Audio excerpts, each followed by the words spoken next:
Welcome to the Wolverine Confidential podcast, brought to you by Corewell Health. I am Andrew Kahn. I'm Ryan Zook. And I'm Aaron McMahon. The Michigan football program added nearly 30 recruits this week during the early signing period. How does the class stack up in the Big Ten and nationally? Who are the names to know? And what do these future Wolverines bring to the program? We discuss Michigan signing day and more coming up on Wolverine Confidential.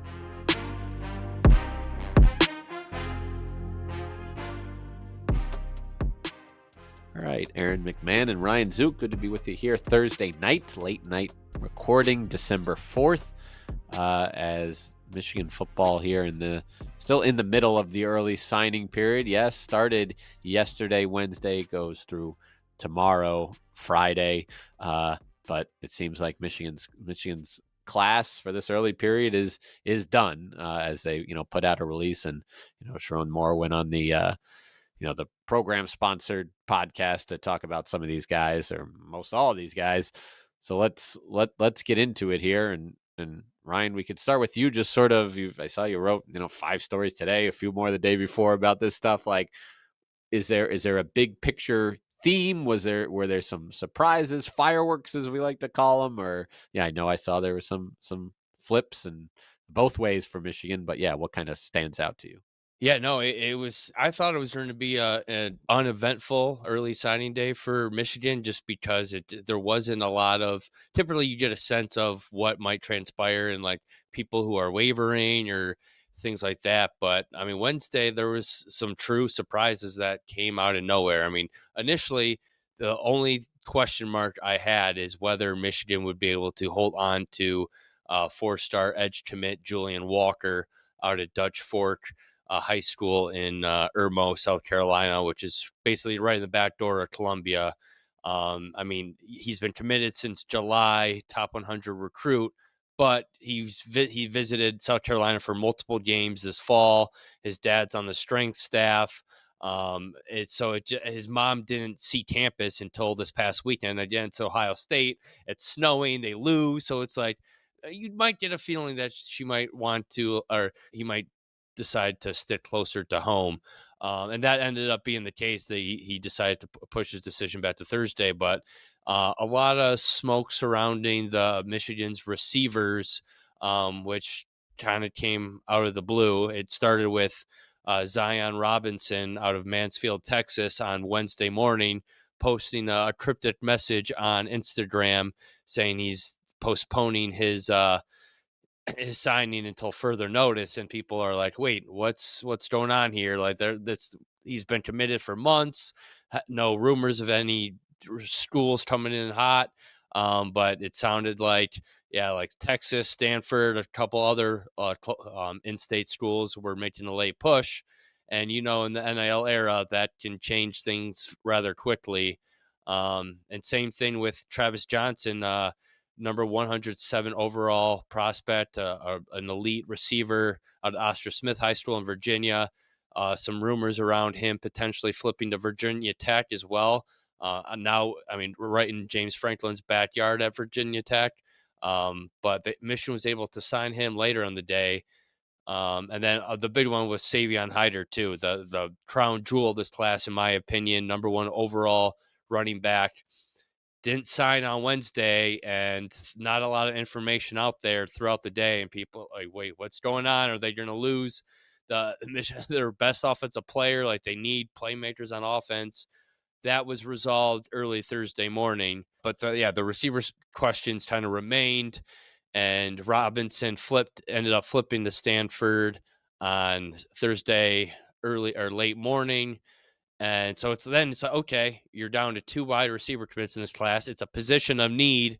It's pressure time for Michigan, and they are able to pull off a late flip and get someone of just the same as caliber, a top elite player in Brady Marchese out of Georgia, a local recruit there, and flipped him to kind of end Thursday and end this cycle. So started with 28 commits heading into the signing period. It signed 27 of them, and they still finished with the 11th ranked class in the country. It could have been worse, right? You mentioned some of those guys wavering, some stuck.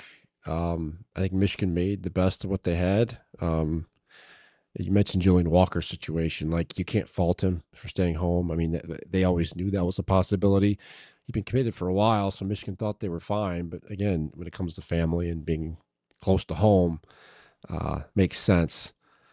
Zion Robinson, as you said, was a little bit of a surprise. In this day and age, I mean, like, I feel bad for the assistant coaches, not at Michigan or just across the country, because you could spend months on a kid recruiting a high school player and think you've got him and he's committed and everything else, and then here comes signing day and someone swoops in with either a better offer, a more enticing situation, and they're gone. Then you've got to figure out a plan B, and certainly Michigan did. So kudos to them for being able to flip the Georgia kid and getting him here, because they end up with the three receivers they wanted three receivers in this class. They got three receivers in this class. Um, yeah, it could have been much worse than what it ended up being. I think Michigan did a nice job of kind of bouncing back and making do.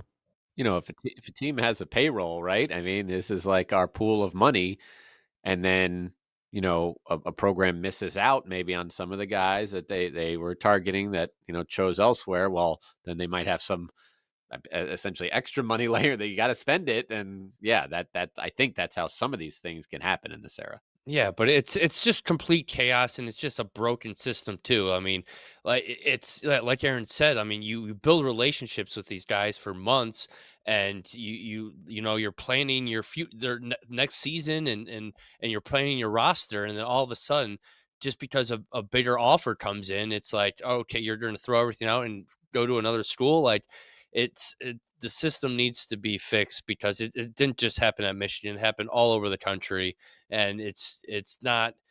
I don't think it's sustainable. Like, it's just it's crazy.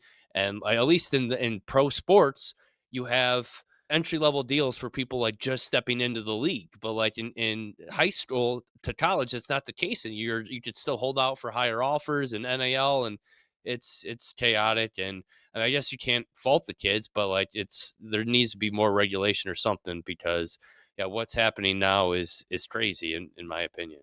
As far as the names to watch in this class, Ryan, we can start with you. I don't want to limit you to a certain number, but whether it's just I don't know, two or three guys on each side of the ball, whatever you want to do, as far as some of the bigger names, and yeah, whether they can make an early impact, or they're 5-star guys, whatever it is. Yeah, I mean, I think I'm most fascinated by Hyder. I mean, he's the highest ranked running back Michigan signed in the internet era. I mean, you watch him play, and he just his highlight tape, and it's just like, wow, like, just so powerful, explosive, like like a man amongst boys at the high school level. It's going to be interesting to see what he can do, because we know Michigan loves to run the ball. And I don't know what's going to happen with Justice Haynes next year, but like, a three-headed monster with him, Jordan Marshall, and Savion Hyder would be pretty dynamic. And even if one of those guys doesn't return, you're going to have a nice 1-2 punch like they had for most of this year too. Sharon, on the podcast, he said he thinks he's going to be an immediate impact, and he cited his stats. Zook, had you seen this? He said 55 carries for 1,110 yards. So that's 20 yards a pop. I mean, I know high school is you can see some ridiculous numbers, but that's particularly insane. Yeah, I mean, there was a couple games earlier in the year where he had like 12 rushes for almost 300 yards and like 6 touchdowns, like just video game numbers. And the only game he was kind of bottled up is in the playoffs, when he played fellow Michigan linebacker commit Markel Dabney. And they kind of contained him for the most part, and I don't even think he got to 100 yards rushing. But other than that, and they lost. He's out of Louisa County in Virginia, and they lost that game. But other than that, yeah, like, it was he's just rattling off 50, 60, 70-yard runs like it was nothing. They were winning games 50-0. It was truly remarkable. And then maybe you said there's another guy you wanted to mention as well, maybe a little under the radar, or Yeah, I mean, I'm curious about Michigan's quarterbacks, specifically Tommy Carr. I mean, obviously Michigan fans know the name, and late addition to the class. He had been committed to Miami, Ohio. And then Michigan got him just before, a couple weeks before signing day. Only a 3-star recruit out of Saline and only a 2-year starter. But you have to remember he was playing behind his brother, CJ Carr, a top 100 recruit who's now having a really good year at Notre Dame, kind of waiting in the wings, and very similar numbers that they had at Saline. Um, a good size for, and not a runner, but pretty mobile. So it'll be interesting to see his development path. I don't think he's going to start his first year, probably not even his second year, but like if maybe a developmental guy that could potentially see the field later in his career too. And you have the family factor too. Both his grandparents are kind of Michigan icons.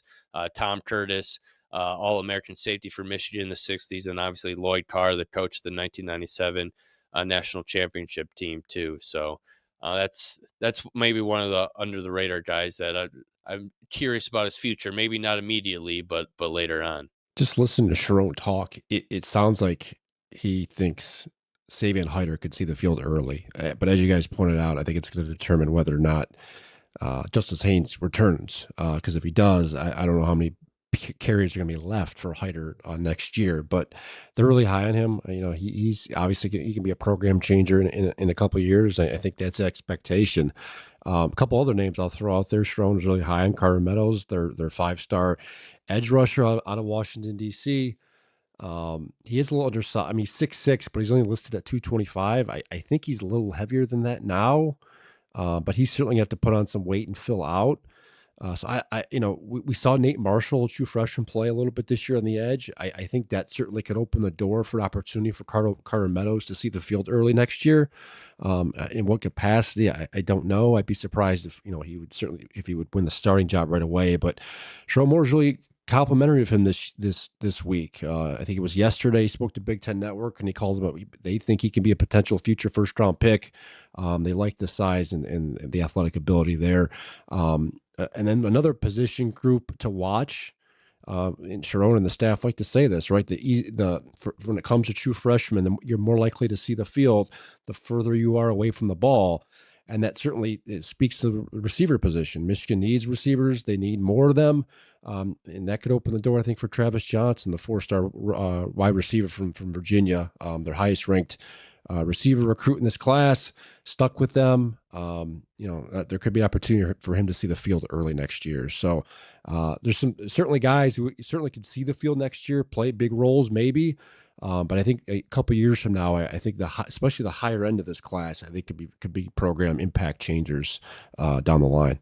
Yeah, it's definitely top heavy. I mean, Meadows and Savion Hyder are both top 10 recruits overall. You have another 5 inside the top 200. 12 4-stars, 12 3-stars, and 2 5-stars, and you have a long snapper in there too. So there's the high end pieces will be really intriguing. And like Aaron said, Travis Johnson's a stretch the field type of receiver. And as we saw throughout the year, even with a talented quarterback like Bryce Underwood, you need guys like that to add that element and new dynamic to your offense. And we didn't see that enough this season for Michigan. And it sounds like they're trying to address that. And one name before we move on, one name I do want to mention that I'm looking through the 24/7 list of Michigan's commitments in this class. 4-star defensive lineman Alistair Vallejo from Liberty Hill, Texas, 6'3", 310, built like Mason Graham, and I think his picture, he looks like Mason Graham. So I don't know if that's what Michigan's plan is for him going forward in terms of positionally. Obviously, he's going to be a defensive tackle in some capacity. I don't know what spot, but gosh, he reminds me a lot of Mason Graham, just his size and his build and his look. And he was one of the biggest risers in this class too. When he committed, he was a 3-star. I talked to his personal trainer, and he's like, I don't know how he's so under recruited. Like, this guy is he's big, he's a athletic freak, and like he plays high school football in Texas. I don't know why other schools aren't pushing for him. And then he had a really strong senior year. Other schools started to enter the mix and tried to flip him. He stuck with Michigan. I think that's another very intriguing prospect as well. Yeah, Sharon said even his mannerisms, the way he walks and whatnot, come similar to Mason Graham. So that's interesting.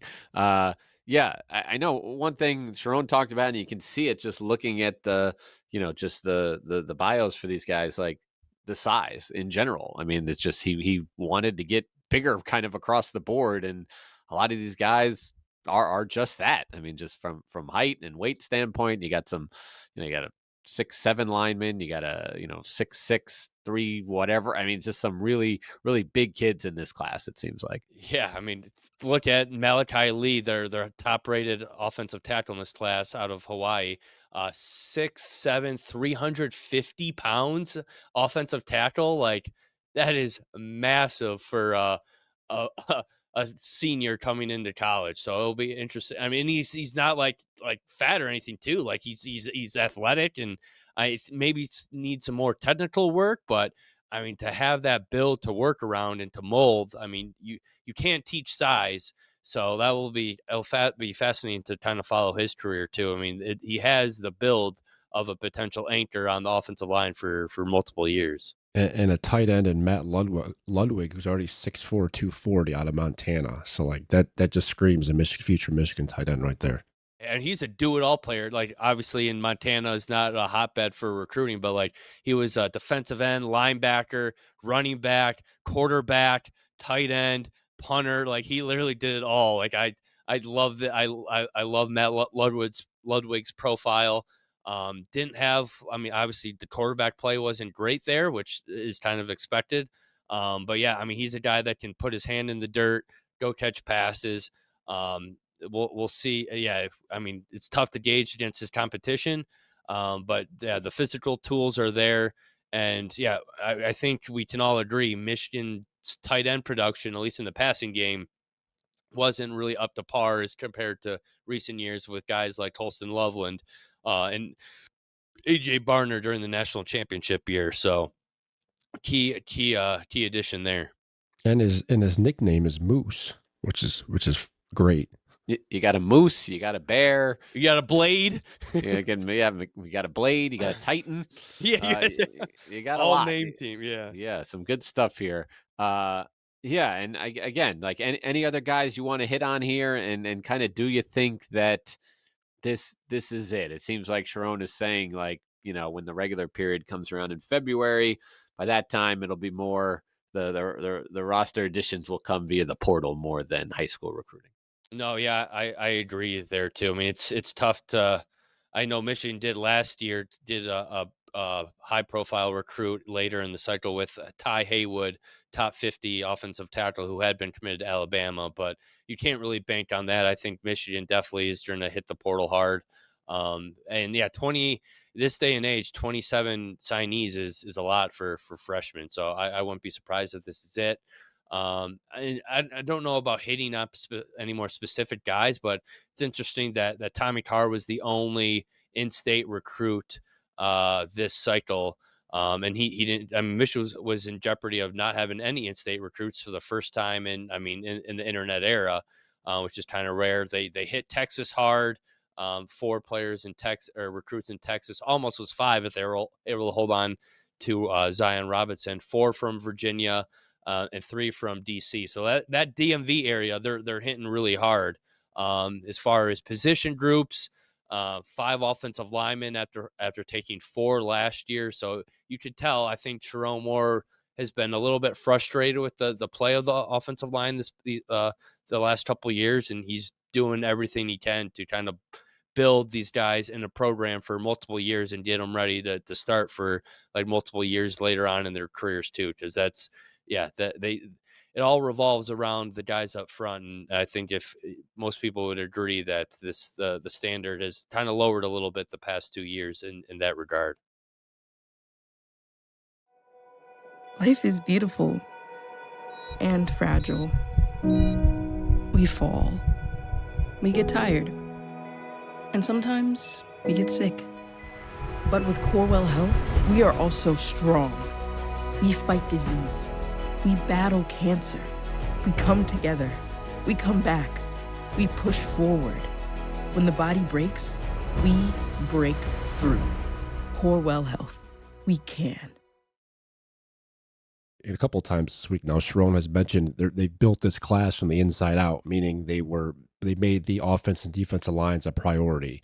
Obviously, there are other positions of need there, but they were focused on getting some of those bigger, more talented guys in the trenches to kind of get back on track to where they were a couple of years ago. So that's a good point. And Sharon was asked Wednesday as well on Big Ten Network about the Michigan thing because, as you said, Tommy Carr was the only state of Michigan kid they took, and up until they got Tommy, there were no Michigan kids in this class, which is rare for a Michigan recruiting class. And Sharon said, that was just kind of a byproduct of the players in the state of Michigan and their needs this year. They just didn't feel like there were players that fit their mold, I guess, this year. That isn't going to be a common theme. They're still going to focus on the state of Michigan and obviously take some kids from the state. So, well, maybe it was just covering his butt. I don't know, but I know that's always a touchy subject when it comes to high school coaches in the state of Michigan. No, I mean he's absolutely right. I mean, you look at the 2027 class already. Michigan has 2 guys committed, or 4 guys committed, and 2 of them are from the state of Michigan. Ricardo Kitchen from Muskegon, and Lou Esposito's son, Louis Esposito, out of Saline, too. Tommy Carter's teammate. They're in a top contender for Dakota Durant out of Harper Woods.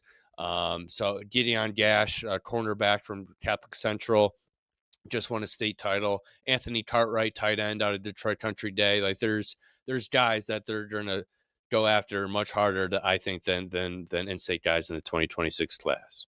Building the football team inside out. That's the way to go. That's how football games have always and will always be won is at the line of scrimmage. So certainly makes sense. Good policy to have. Well, yeah, you can read all about this class on MLive.com/Wolverines. Ryan Zook had a story published earlier today. Meet Michigan football's 2026 top 15 recruiting class. So yeah, that he breaks down every guy in the class. So yeah, I think you said it, but just a reminder, where is Michigan's class right now, currently, like nationally and in the Big Ten?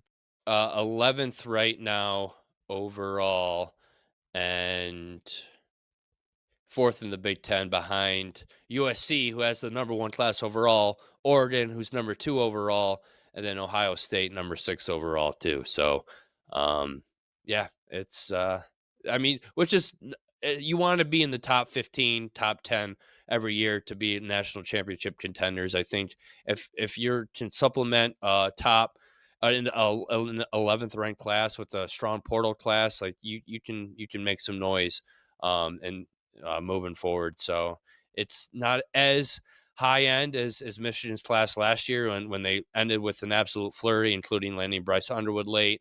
But overall, still, there's some pieces there that are really intriguing. USC boosted by having 35 guys in the class too, so massive class. All right, yeah, you can read all about this on MLive.com/Wolverines. Got some other news to talk about here, football, and that's Michigan parting ways with its special teams coach JB Brown. We can't say this was shocking given how the special teams performed this year. Not shocking at all. And if I was in Strohn's shoes, that would have been the first move I would have made after the loss to Ohio State. And sure enough, it was one of the first moves Strohn made. Now he did wait until the end of Wednesday to make the decision after they landed their recruiting class and got what they needed. He elected to part ways with JB Brown. Again, not a surprise. Special teams were not good this year for the Wolverines across the board. Even their quote unquote strength, Dominic Zavada, regressed a little bit this year. So, whether it was JB Brown's fault or not, you could debate, but he's the one in charge of the unit and he gets the axe. I will point out his contract was going to expire at the end of January anyway. He was not given an extension in the spring when Sharon Moore handed out extensions to his assistant coaches. So that in and of itself, I think, was a sign of where JB Brown stood heading into this year. And the fact that special teams, I think, took a step back was kind of the final nail in the coffin for him. Punting was not good. Field goal kicking was not good. Punt returns were not good. And they finally decided to make a move late with Samaj Morgan. So it was, poor across the board. I guess the one saving grace was Andrew Marsh. You can make the case he was a saving grace for the offense this year. So they got some work to do. Sharon Moore did say that he's going to conduct a national search for a new special teams coordinator. So I expect him to try and, tap some maybe more experienced guys Because the case could have been made when JB Brown was promoted to this role. He was an analyst under Harbaugh before Sharon got the job. Maybe he's a little inexperienced and wasn't ready for this job. So I expect Sharon to maybe find someone a little bit more experienced in the role to try and boost special teams because, as we talked about all year, it may not win you a ton of games, but it can hurt you too. And certainly enough, it hurt Michigan this year. Yeah, the kicking, you can't necessarily fault the coach for how the field goal kicking goes, but it just didn't help the situation. Obviously, it was great last year, not so much this year, but that was, as you mentioned, not the only problem by any means. But yeah, I'm sad to see the former New York Mets farmhand go. But yeah, Michigan will be looking for at least one new coach next season. And, I mean, odds are probably another at some point. We'll see as other staffs get filled out and moves are made, but that's one that they'll need for sure. Yeah, I mean, it would be very shocking if they come back with the same coaching, most of the same coaching staff as last year, but time will tell. All right, we've got some basketball news to discuss here as we wrap up this episode as well. Big Ten play starts this weekend for both the Michigan men and women. The men host Rutgers on Saturday, 4 p.m. The women host Purdue Sunday at noon. The Big Ten has a lot of really good teams. Both men and women. Again, there's 18 teams in the league now, so it's like the Big Ten and the SEC kind of they're dominating most sports just because of their size and just the quality of the programs in there. But in this case, as far as the openers, Rutgers and Purdue, not among those teams. Those are not elite Big Ten programs right now on either side. So yeah, Michigan would be expected to win both of these games. For the men, it's the first time getting on the court in a long time. They played last Wednesday, to wrap that Players Era championship, and now we're going on to the following Saturday before playing again. They have a non-conference game in February, the game against Duke.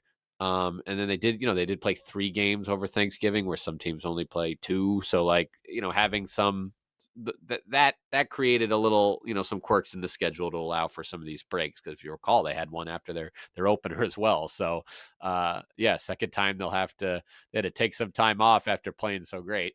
And yes, they are very much itching to get back out there and, see if they can continue their momentum from Las Vegas.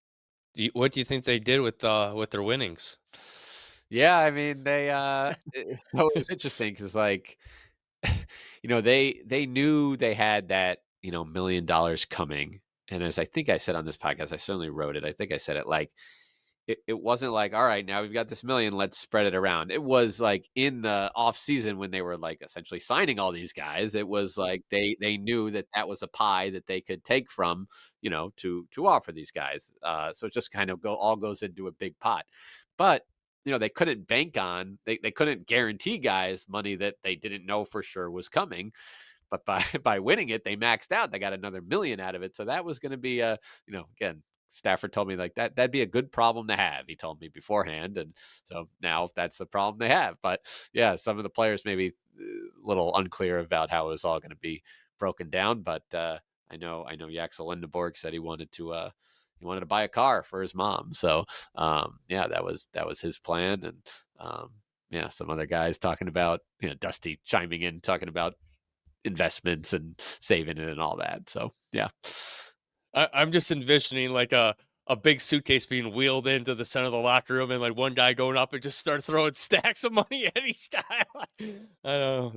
That's the age we live in, it feels like. But yeah. I thought that might happen when they won the championship, that instead of confetti, it would just rain $100 bills from the ceiling of MGM Grand Arena. But yeah, that's where we stand. Michigan Rutgers Saturday, the men, Michigan Purdue on Sunday for the women, Big Ten opener. And then again, this is just these early little taste of Big Ten play. Then they resume non-conference play, and then it kind of starts up in earnest in the new year. And Ryan, hockey back in action this weekend as well. Yes. Yes, big, huge, massive series before a month-long break. Number 1 Michigan versus number 3 Michigan State rivalry series. Game 1 Friday in East Lansing. 2 teams come to Ann Arbor on Saturday night at Yost Ice Arena. 2 of the most talented teams of the country. Obviously, fierce rivals. Should be really looking for. I'll be at Saturday's game at Yost and looking forward to it. It'll be good measuring stick game for both programs. Awesome stuff. A lot going on in Ann Arbor this weekend. Read all about it on MLive.com/Wolverines. Thanks for listening.